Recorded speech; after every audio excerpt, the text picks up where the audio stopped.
और इनके पिताजी भी यहाँ पर हैं, उनके चाचा है, जो देखिए अभी उनका जो है अंतिम संस्कार भी किए हैं। अंतिम संस्कार भी जो हुआ है लड़की के घर पर ही हुआ है। उस लड़के का हमें बिहार के सीतामढ़ी जिला के डुमरा प्रखंड के धर्माना गांव में है।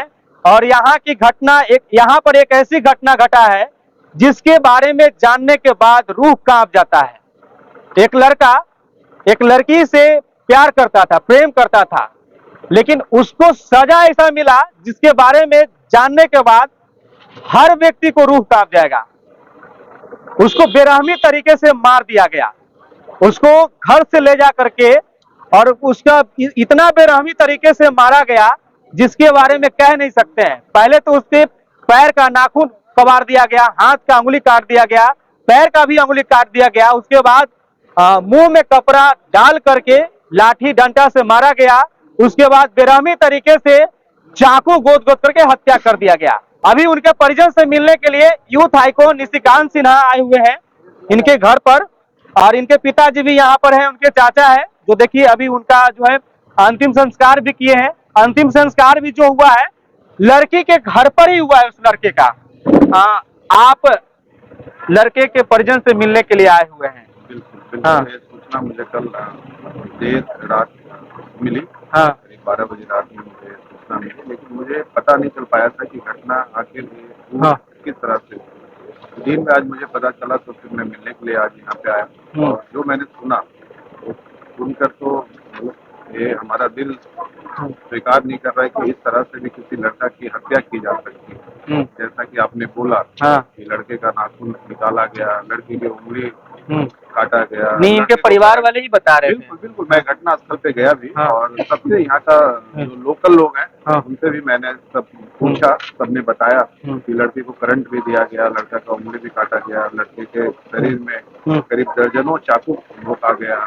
उसके बाद लड़का तड़पता रहा, फिर भी कोई बचा नहीं पाया और लड़का का इस तरह से जान लिया गया। तो इस तरह का घटना सुनने के बाद ये हत्या नहीं हुआ, ये तो निर्मम हत्या या किसी सब कुछ किया गया है। तो इस तरह का घटना का कोई भी अंजाम देता है तो जो भी मुजरिम है किसी तरह से उनकी भी हत्या किया जाए, या तो फिर इनको आजीवन सजा हो या तो फांसी की सजा हो, और ये दोनों मुद्दा को मैं उठाऊंगा। अच्छा, बिहार में आए दिन देखा जाता है कि इस तरीके को घटना हमेशा पर डे कहीं ना कहीं हत्या हो गया, या किसी को कोई गोली मार दिया, या किसी का रेप हो गया, या किसी का लूट लिया, या किसी को जबरन उठा करके लेकर जा रहा है। आए दिन एक घटना देखने को मिलता है। भी आपको थोड़ा सा और क्लियर करना चाहता हूँ कि इस तरह का घटना हर रोज होती है, लेकिन इसका शिकार आखिर कुशवाहा समाज ही क्यों बन रहा है? अच्छा, अगर पूरे बिहार में 10 घटना हो रही है तो 10 घटना में 5 से 6 घटना हमारे समाज के साथ हो रही है, बाकी का 5 घटना में पूरे समाज आती है। तो आखिर इस घटना का शिकार हमेशा से कुशवाहा समाज ही क्यों है? मुझे सरकार से इसका जवाब चाहिए। और सरकार जो आज इतना ढिंढोरा पीटती है कि कट्टा दिखाने वाले को छोड़ा नहीं जाएगा, तो भाई अगर आप 2 साल का आप देखेंगे, इसका सर्वे करेंगे। मैं पिछले 1 साल से मैं बिहार का दौरा कर रहा हूँ और पिछले 1 साल में करीब सैकड़ों हमारे समाज की भाइयों की बहनों की हत्या हुई, और जिसका कोई गलती नहीं। जैसे आज की घटना जो हुई है, कल की जो घटना हुई, उसमें हमारे भाई की क्या गलती है? कोई गलती है क्या? ऐसा तो नहीं किसी का घर में डकैती किया, चोरी किया, या किसी का बलात्कार किया, इस तरह से तो कुछ है नहीं। दोषी क्या है कि सिर्फ एक दूसरे को प्यार करता है। तो फिर प्यार का परिभाषा क्या है? प्यार तो एक दूसरे को मिलकर ही प्यार किया जाता है ना। ये तो कोई बलात्कार का तो चीज है नहीं। तो लड़की को भी तो उतना ही गलती होता है। मैं तो वही बोला कि अगर लड़की का परिवार इस तरह का घटना का अंजाम देते तो उससे पहले तो आप लड़की को संस्कार देते ना। आप अगर अच्छे संस्कार देते तो लड़की शादी करती। लड़की शादी के पहले प्यार नहीं करती। अगर लड़की शादी के पहले प्यार कर रही है, इसका मतलब कि लड़की दोषी है, या तो आपने उसको अच्छे से संस्कार नहीं दिया। तो जितना लड़की गलत है उतना ही हमारा भाई गलत है। बिल्कुल। और इसमें तो गलती है ही नहीं। प्यार फिर तो वो तो प्यार होता ही नहीं। और इस तरह का अंजाम देना, इस तरह का निर्मम हत्या करना, तो मैं तो होता तो जिस तरह से हमारे भाई की हत्या किया है लोगों ने, उसी तरह से मैं भी जलाता, साथ में ही जलाता। तभी शायद हम लोग को थोड़ा सा शांति मिलता। लेकिन कानून को हमें अपने हाथ में नहीं लेना है। और हमारा ये हक भी नहीं है कि हम किसी की हत्या करें, और ये हमारे ना तो वंश में है, ना तो ये हमारे खून में है। लेकिन हाँ, हम सरकार से इतना जरूर गुजारिश करते हैं, और एक गुजारिश समझे या जो भी समझे, या अगर इसका हक हमारे न्याय में, हम न्याय का इसका हमें हमें हमारे हक में नहीं आता, तो इस मुद्दा को मैं पूरे राज्य में मैं उठाऊंगा, और या तो इसको फांसी का सजा मिला जाए, या तो इसको आजीवन सजा मिला जाए। अभी परिवार वाले से भी थोड़ा सा बात कर लेते हैं। क्या नाम हुआ आपका? मीठा भाई, अच्छा, आप कौन हुए? लड़का के पिताजी लड़का के पिताजी हुए। जी। अच्छा, क्या करते हैं आप? हम करते हैं बनिहारी। अच्छा, क्या करते हैं? बनिहारी करते हैं, कमाते हैं मजदूरी। मजदूरी करते हैं। जी। अच्छा, आप कौन हुए? चाचा जी हुआ। चाचा जी आप हुए। आप क्या करते हैं?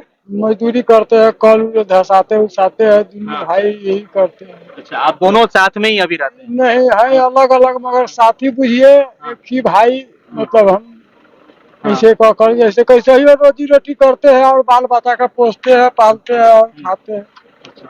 और जैसे हमारे भतीजे का हत्या चुप रहिए, रोइए नहीं। हमको इसको न्याय चाहिए। हाँ। नहीं बोला जाए। बताइए, देखिए मजदूरी करने वाले लोग हैं। देखिए, ये ये लोग 25 क्या साल समाज से लड़ेंगे, किससे लड़ेंगे ये लोग? 25 साल का एक जवान बच्चा, जो बाप अपना बेटा को खोता है, उसको पता है कि किस दर्द से, किस पीड़ा से वो गुजर रहे होंगे। तभी मैंने अभी 2 दिन पहले भी मैं बोला था कि हमारे समाज का कोई भी भाई, कोई भी बेटा जब आगे बढ़ता है, चाहे वो पढ़ाई के क्षेत्र में हो, चाहे बिजनेस के क्षेत्र में हो, चाहे राजनीतिक के क्षेत्र में हो, उसको सफल होने के पहले ही, आगे बढ़ने से पहले ही उसकी भ्रूण हत्या कर दिया जाता है। और हर रोज देखने को मिल रहा है, हमारी बहन की भ्रूण हत्या कर दिया जाता है, हमारे भाई की भ्रूण हत्या कर दिया जाए। और अफसोस की बात यह है, दुर्भाग्य हमारा समाज का ये है कि हमारे समाज के साथ कोई भी व्यक्ति खड़ा नहीं होता है, कोई भी नेता खड़ा नहीं होता है। जिस समाज ने समाज के नेता को अच्छे अच्छे पद दिया, अच्छे अच्छे जगह पे पहुंचाया, आज वही समाज, हमारे समाज का नेता, ये हमारा दुर्भाग्य है कि इन परिवारों के साथ खड़ा नहीं होता है। ठीक है, आपके पास समय नहीं है, आप परिजनों से मिलने नहीं आइए, लेकिन आप कोई भी राजनीतिक दल में है, आप सत्ता में है, चाहे आप विपक्ष में है, आपके पास इतना तो पावर है कि आप लोगों को न्याय दिला सकते हैं। अगर आप वो भी न्याय नहीं दिला पा रहे, तो मुझे नहीं लगता है कि आपका कोई हक है कि आप समाज का नेता बने, या आपका हक भी नहीं है कि आप ये बोले कि मैं कुशवाहा का नेता हूँ। ये हमारा समाज का दुर्भाग्य है। आज हमारा समाज किसके पास जाएगा? आज ये गरीब है, बिल्कुल एक साधारण परिवार के हैं। अगर इनकी बातें को बिहार की सरकारें नहीं सुन रही है, यहाँ की प्रशासन नहीं सुन रही है, तो ये किनके पास जाएंगे? हम अपने समाज के नेता के पास जाएंगे। और अगर हमारा समाज का नेता भी इस पे कुछ प्रतिक्रिया या क्रिया नहीं करते हैं, तो फिर ये हमारा दुर्भाग्य है, ये दुख की बात है। एक बात तो ये भी है कि यही समाज लोग जो है किसी न किसी नेता को चुनते हैं, और उसी को जो है हमेशा दिन रात नाम जपते रहते हैं, जिंदाबाद का नारा लगाते रहते हैं, लेकिन जब कोई घटना घटता है तो मिलने तक भी नहीं आते हैं। ये हमारा दुर्भाग्य है। और मैं एक अकेला इंसान हूँ जो पिछले 9 महीने से इसका मुद्दा उठा रहा हूँ, और जहाँ पे भी मैं भाषण देता हूँ, मेरा पहला मुद्दा ही होता है कि आखिर मेरा समाज को सुरक्षा कब मिलेगा? आखिर हमारे समाज की इतना हत्याएं हो रही, ये देखने की चीज है कि कुशवाहा के साथ ही ऐसा क्यों हो रहा है, कुर्मी के साथ क्यों नहीं हो रहा है। मुझे किसी जात से प्रॉब्लम नहीं है, यादव की हत्या क्यों नहीं हो रही, कुर्मी की हत्या क्यों नहीं हो रही, भूमिहार की हत्या क्यों नहीं हो रही, किसी और जाति के साथ हत्या क्यों नहीं हो रही? आखिर इसका शिकार जो है कुशवाहा समाज ही क्यों बन रहा है? इसका 2 ही वजह है, या तो हमारे पीछे कोई खड़ा नहीं है, या तो हमारे समाज का नेता इसका मुद्दा नहीं उठा रहे। यही वजह है ना। आज 14% की जो हमारी आबादी है, उसका बेरहमी से हत्या किया जा रहा है, और जहां कुर्मी की 4%, 3% की आबादी है, उसका आप देखें कि एक साल में भी किसी कुर्मी की हत्या हो गई है, सुनने को मिला है क्या? लेकिन कुशवाहा की हत्या हर रोज हो रही है। ऐसा नहीं है कि मेरे किसी जात से मेरे को कोई दुश्मनी है, या यादव आज हमारे समाज के सबसे ज्यादा जो हत्या कर रहे हैं, अगर आप सर्वे देखेंगे तो यादव लोग कर रहे हैं, ये भी सच्चाई है। तो ये जो यादव के जो नेता हैं तेजस्वी यादव, वो अपने समाज को क्यों नहीं संभाल पा रहे हैं? तो हमें तो अपना ताकत दिखाना पड़ेगा ना। अगर 2025 चुनाव में सरकार जो है वो हमारे हक में फैसला नहीं देती, मैं तो पूरा अभी सर्वे करने वाला हूँ कि मेरा समाज के 2 साल में कितने बच्चे की और बच्ची की हत्या हुई है, और ये 200 लोगों की जो हत्या हुई है, अगर इसका फैसला और इसका न्याय अगर चुनाव अक्टूबर के पहले अगर इसका फैसला हमारे समाज के हक में नहीं आएगा तो हमारा वोट उस सरकार को नहीं जाएगी। जो हम अपनी ताकत है वो हम अपनी दिखाएंगे। बिल्कुल, ये काफी गरीब परिवार से आते हैं, आप हमेशा सब लोग को मदद करते आते हैं, सब लोग को मैं जानता हूँ, देखता हूँ कि हमेशा हर जगह मदद करते हैं। इस परिवार के लिए क्या कुछ आप? बिल्कुल बिल्कुल, इनको भी मैं आर्थिक मदद करूंगा, जो भी होगा वो मैं कल परसों इनके परिवार को मैं कुछ आर्थिक मदद करके पहुंचा दूंगा। बिल्कुल। चलिए, तो ये हमारे साथ अभी निशिकांत सिन्हा आए हुए थे इनके परिवार से मिलने के लिए, और देखिए इधर एक मुखिया जी भी आए हुए हैं। कहाँ से? बाजपट्टी के मुखिया जी हुए, नाम बताइए आप। सुबोध कुमार नाम हुआ मेरा। आप सर? निर्भय कुशवाहा नाम हुआ मेरा। हाँ। राजकिशोर कुशवाहा जी के हम लड़के हो गए एमएलसी साहब के। MLC साहब। हम लोग आए समाज के लेकर के, और ये काफी निंदनीय है। हाँ। जितना निंदा की जाए वो कम है, बिल्कुल। और ऐसी घटना नहीं होनी चाहिए। और मैं प्रशासन से गुहार लगाऊंगा कि जल्द से जल्द इसकी कार्रवाई हो, और इससे मैसेज आए कि आइंदा इस तरह की कठोर से कठोर सजा हो, कि आइंदा कोई इस तरह का काम न करे। बाकी उम्मीद है कि आप लोग को काफी ये घटना देख करके हर्ट हुआ होगा, लेकिन मैं किसी को परेशान नहीं करना चाह रहा था। लेकिन इस तरीके से जब समाज में घटना घटता है तो दिखाना ही पड़ता है। आप लोग से यही रिक्वेस्ट है कि आप लोग इस वीडियो को ज्यादा से ज्यादा शेयर करेंगे, ताकि ये परिवार को न्याय मिल सके।